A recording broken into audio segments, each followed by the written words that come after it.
Bonjour à tous, ravi de vous retrouver pour ce premier numéro d'Allo la santé qui sera consacré aujourd'hui à l'arrêt cardio-respiratoire.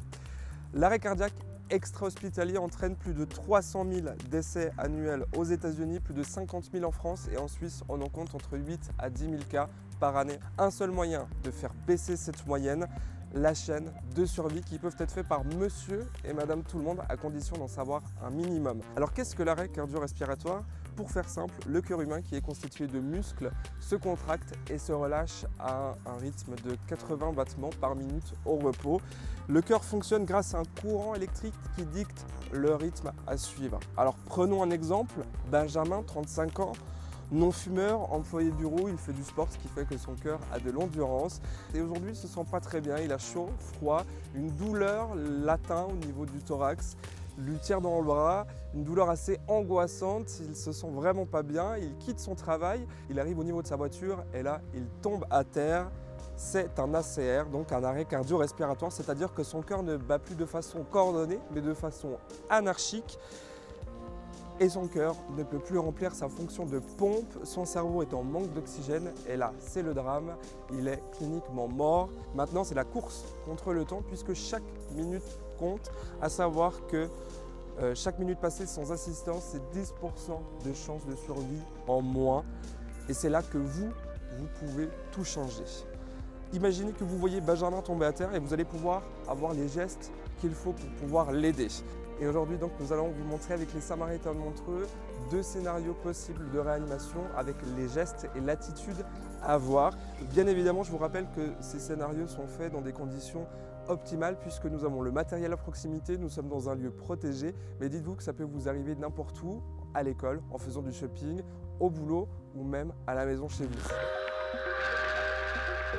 Aujourd'hui, pour nous expliquer un petit peu comment fonctionne l'arrêt cardio-respiratoire, nous recevons Kevin qui fait partie de la section des Samaritains de Montreux. Bonjour Kevin. Salut Didier. Alors, explique-nous un petit peu qui peut être atteint par l'arrêt cardio-respiratoire, plutôt les hommes, les femmes? Alors pour tout ce qui est, comme ça se dit, l'abréviation médicale pour l'ACR, donc l'arrêt cardio-respiratoire, ça peut toucher les hommes, les femmes, les enfants. Enfin, toute personne peut être sujet à ça.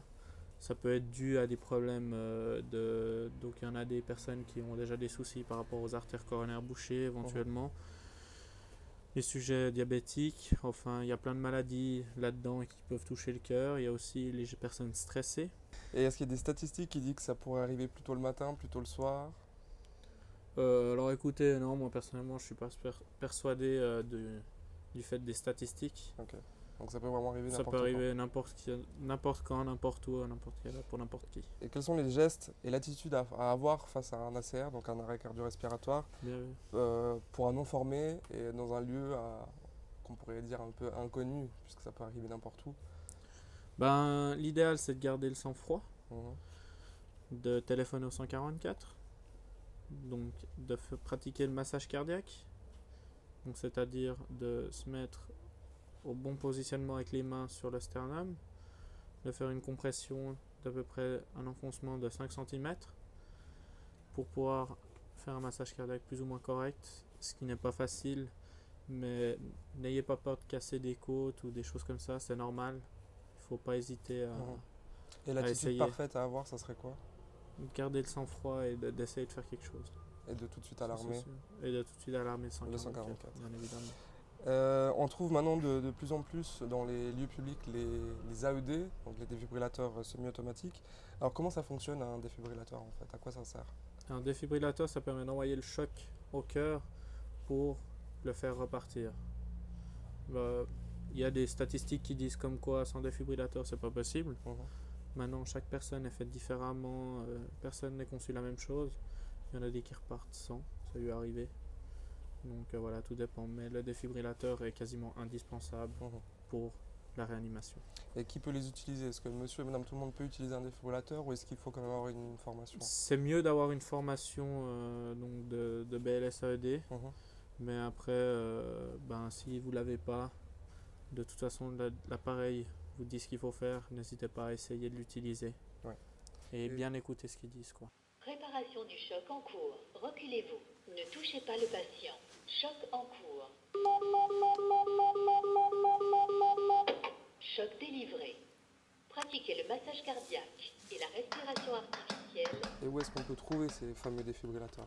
Alors on peut les trouver dans tous les lieux publics. Généralement, si vous appelez 144 et que vous dites qu'il y a une personne inconsciente qui ne respire pas, ils vous diront où il y a un défibrillateur. D'accord. Et où est-ce qu'on peut être formé à cette fameuse formation BLS-AED? Il y a plusieurs organes. Donc il y a les Samaritains, il y a des organismes privés. Et puis voilà. Donc on peut que encourager les gens à faire cette formation? Oui, tout à fait, c'est idéal. Il y a des sociétés privées qui l'obligent dans leur société, des grosses boîtes, et ça peut plus mal. Eh ben, je vous propose d'aller regarder en barre d'infos, vous trouverez donc tous les liens utiles pour trouver où faire cette formation, comment faire cette formation, et puis n'hésitez pas à vous renseigner aussi auprès de votre entreprise qui peut aussi vous proposer donc cette formation de BLS-AED, donc le massage cardiaque et l'utilisation du défibrillateur. Merci Kevin donc d'avoir passé ce petit temps avec nous. Donc on rappelle, tu fais partie de la section des Samaritains de Montreux et d'autres organismes aussi. Tout à fait. Et voilà. Bah pour moi c'était un plaisir, merci beaucoup Didier et puis une agréable soirée. Merci. Je ne peux que vous encourager à suivre ce cours BLS-AED. Sur ce, merci d'avoir suivi ce premier numéro d'Allo la santé. On se donne rendez-vous le mercredi 2 janvier pour un prochain numéro. Sur ce, prenez soin de vous et à tout bientôt.